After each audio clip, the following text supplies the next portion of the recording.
How do we, or could we, manage a newly threatened 50% tariff on steel or aluminum? Trade experts are warning Canada is no better prepared for that blow today than we were during U.S. President Donald Trump's first round of tariffs in 2018. We already knew that on March 12th, Trump will be putting in 25% tariffs on steel and aluminum. The White House adding yesterday those imports could be stacked on top of another 25% tariffs on Canadian goods. So despite having been through this pain during the first administration, experts say Canada's dependency on the U.S. to sell our steel and aluminum just hasn't changed. So for more on the steps the industry could take to better protect itself is Vivek Ashtavanch. He's the associate professor at McGill University, and he's in Bloomington, Indiana this morning. Welcome. Thank you. Thank you for inviting me to the show, and hello to all your viewers. Well, listen, I'm eager to hear what you have to say about the proposed 50%. But first, let's take everybody back in time. During Trump's first term, he lifted his 25% tariff on steel and 10% on aluminum after 11 months in 2019. And then Canada ratified the Canada-US-Mexico agreement the following year. But still, about 90% of our steel and aluminum exports went to the U.S. That latest number's from 2023. Why didn't we choose to find other markets for our exports? Three reasons. First, the American and Canadian supply chains have been so tightly integrated for decades that it is very hard and may take a very long time for Canada to replicate similar integrated supply chains with another country, say in Europe. Second, there is inertia that perhaps has prevented Canadian producers, trade associations, and governments from actually acting on the threat that they perceived in 2019. And third, perhaps Canadian businesses and governments did not see the new president to impose similar tariffs. Interestingly, it's not just 2019. 5 different US presidents have imposed similar tariffs at least 9 times. And this is from a report that the US Department of Commerce released in January of 2018.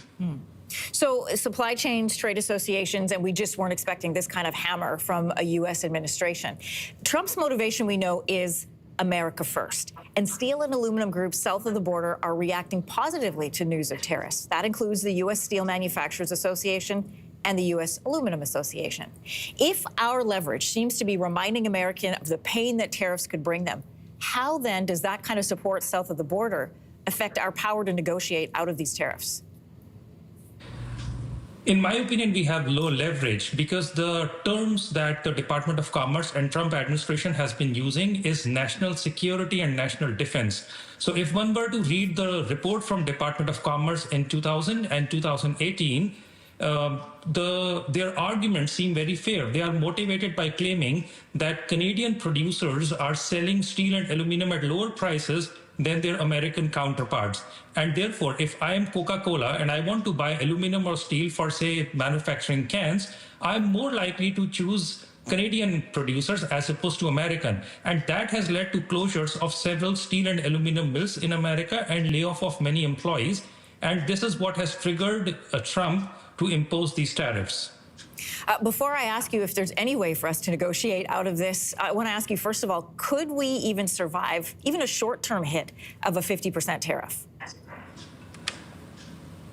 We can and we will survive. I'm hoping that what happened between January 31st and February 1st can replicate this time until March 4th, which basically means that Trump has 2 levers. One is tariff, the other is quotas. So I'm hoping that Trudeau administration can dial Trump and request for a lower percentage tariff or a quota which will allow the American steel and aluminum industries to flourish and not be impeded by Canadian counterparts. So technically, it's a win-win on both sides. You get a bit of America first, but we don't have to pay the high tariff. Exactly, and that is what happened in 2019 as well. So a similar sequence of events. Also, I would advise the Canadian government to refer to the report from the Department of Commerce, which basically suggested that America's objective is that their mills should operate at 80% of the capacity, and they provided 2 suggestions to Trump. First one was to impose a 63% quota, and second one was 24% tariff. Trump has acted on the latter, which is the general imposition of 25% tariff. So Trudeau and his people can inform Trump that they can impose a quota, and that would be a win-win situation for both countries. Yes, and he does definitely want to pull off a win in this America First agenda. So if we say we're going to buy a certain amount or it's going to trade a certain amount, that allows him to have that win. Great conversation with you this morning. Thanks so much for joining us. Thank you for inviting me to the show. Bye-bye. If you liked that video, make sure to subscribe to the Your Morning YouTube feed, where you can find all kinds of new content posted every weekday morning.